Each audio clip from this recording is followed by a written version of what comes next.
Thank you, Secretary Teodoro, for your introduction. Vice President Nol de Castro and the other civilian officials who are present here today.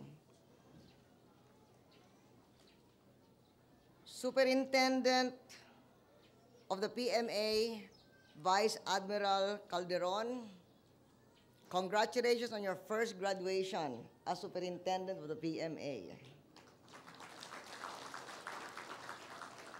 Administration, faculty, and staff of the Philippine Military Academy. AF Chief of Staff, General Llano, the other major service commanders, all the officers and men and women of the armed forces who are present here today. Officials of the area, Congressman Dumogan, Mayor Bautista, Governor Fongwan, and I'm sure they all welcome their colleague, Governor Bella Angara Castillo, and all the officials of Aurora who are here to greet their favorite son.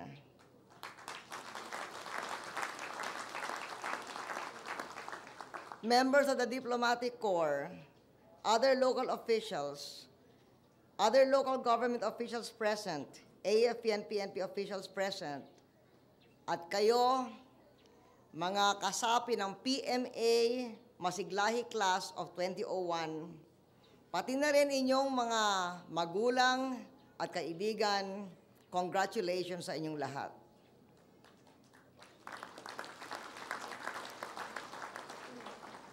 Congratulations sa ating valedictorian and also condolence on the untimely demise of your grandmother.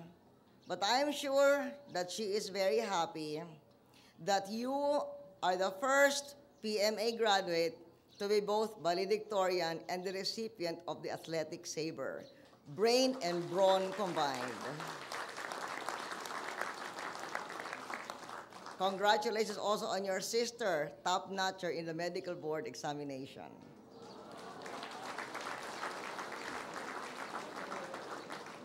Binabati ko ang lahat ng ating mga nag-graduate, pati na rin yung mga guro, magulang, at iba pang kaanak. At yung mga sa hindi matagal na panahon, ikakasal na, congratulations din and best wishes to your spouses. Malaking karangalan ang mapiling kadete sa Philippine Military Academy, kung saan libo-libong estudyante ang naghahangad na pumasok taon-taon. Lalong malaking karangalan ang makapagtapos dito. Whether it's 4 years, 5 years, or 6 years to take you to graduate. Napakaraming sakripisyong dinanas ng inyong mga magulang at ibang kamag-anak upang masigurong makabilang kayo sa mga tumatanggap ng diploma sa araw na ito. Ngayon, pagkakataon, upang ibahagi naman ninyo sa inyong mga mahal sa buhay ang karangalang ito. At upang ibahagi rin nyo sa bansa na siya ang nagtrabaho at gumastos para mag-aral kayo. Kaya sa ating lahat, congratulations and good luck.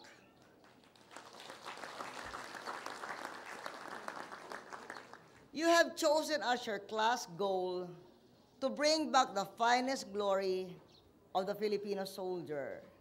Masiglahi, mandirigmang sigaw ng lahi. The name you have chosen to respond to the call of the people for soldiers willing to make sacrifices to protect the people and our Constitution, uphold our sovereignty, and join the main catalysts for national development. You are recipients of the reforms introduced into the Academy. You belong, therefore, to a new breed of military officers, equally adept in the battlefield as in community building. You have been thoroughly trained, not only by your commandant and his experts in the science of warfare, but also to be role models equipped with the mind, discipline, professionalism, drive for excellence, and the heart to stand for what is just and right for our country and our people. The kind of officer you have been trained to be is crucial at any point in time, but more so now, for meeting the challenges of a deepening global economic crisis. We must continue to focus on creating jobs and keeping prices low.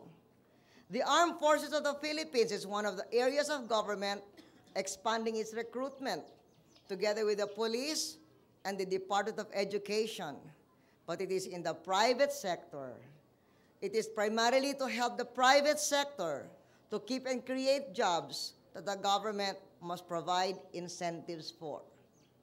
The government must also continue to come to the rescue of the poorest among us with targeted subsidies of food, fuel, and rice. Some of the poorest among us are the disabled soldiers and the families of soldiers killed in action. For their families, our special rescue comes in the form of housing assistance. In this regard, yesterday I instructed the release from the President's Social Fund of more than 125 million, the biggest release I have ever had from the President's Social Fund. This will be for housing assistance for over 1,000 disabled soldiers and families of those killed in action, to whom we will give 180,000 pesos each.